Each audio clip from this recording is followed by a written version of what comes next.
Magandang tanghali sa inyo guys. Nandito tayo ngayon para i-update yung matagal na nating ina-update itong Azzurri North.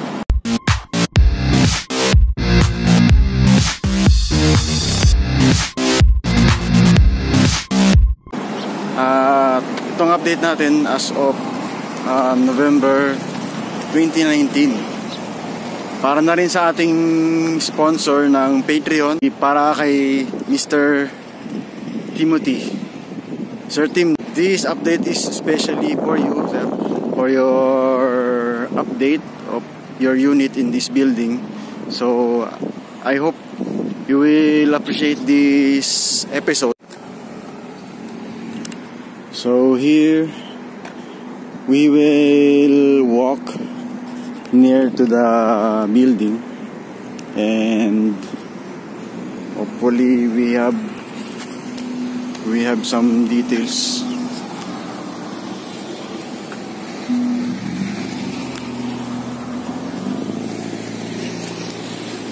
We will try to get some details. We will zoom. So lapit tayo dito, sa gilid ng Home Depot. Ginawa na rin natin to guys, mga nakaraang buwan pa. Tuulitin lang natin itong view. Tapos meron din tayong view sa kabilang side, which is a part of Robinsons, Pampanga. May ibang angulo kasi ron na nakaharap sa NLEX. As you can see guys, these two towers as of now is evident it's all top off, and the other towers we don't know if the construction has begun. We don't know. We don't have any permit to take photos or videos inside. First of all, we are not member in this construction.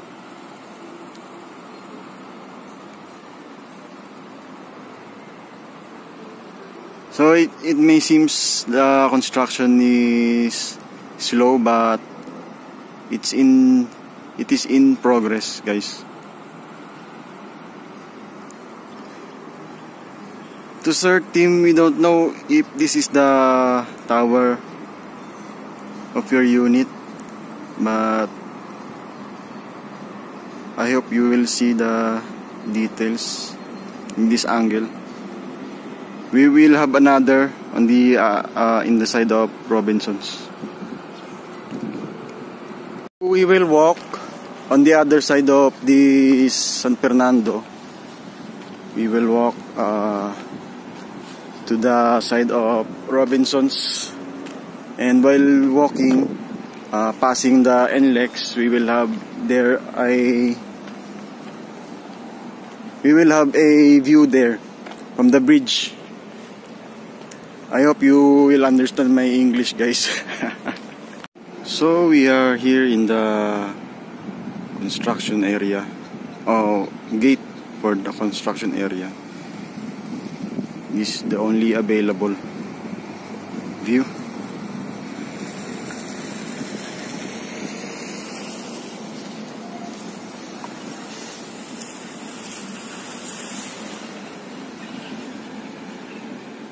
So we will change our location. We will walk to the other side.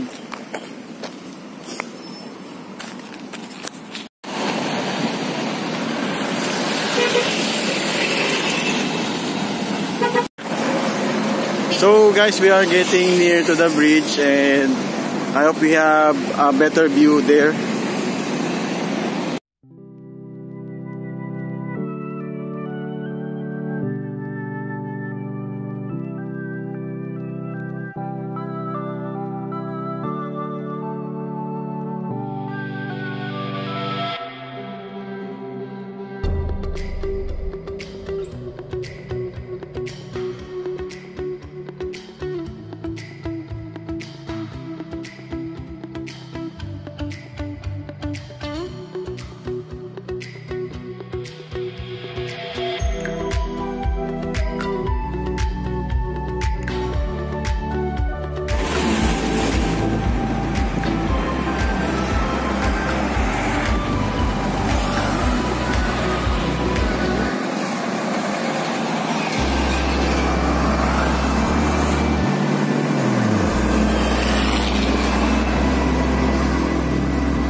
dulo, yung sinasabi ko kanina, doon na sa ano, sa Robinsons, sa gilid, o sa likod ng Robinsons, Pampanga.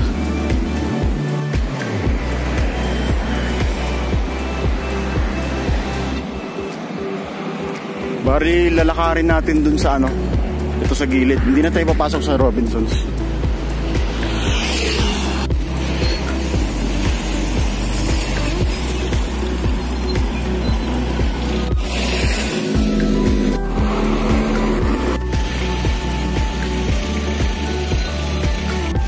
Yung sinasabi ko sa inyo, yung isa,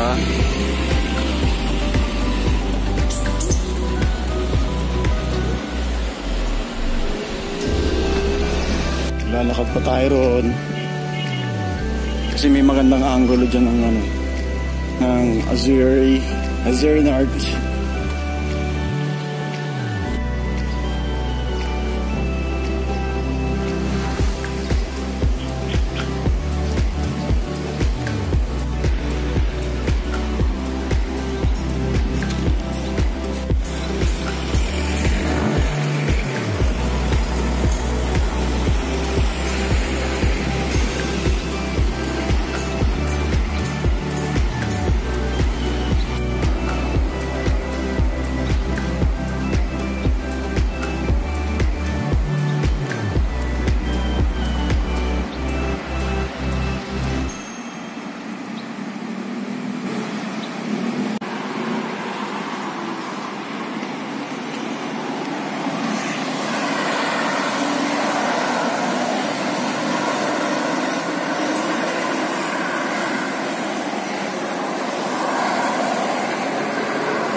That's it for now. I hope you enjoy this episode of updating the Azure North, and hopefully in the next month we will have another update of this building, one of the iconic building in San Fernando nowadays. Thank you guys.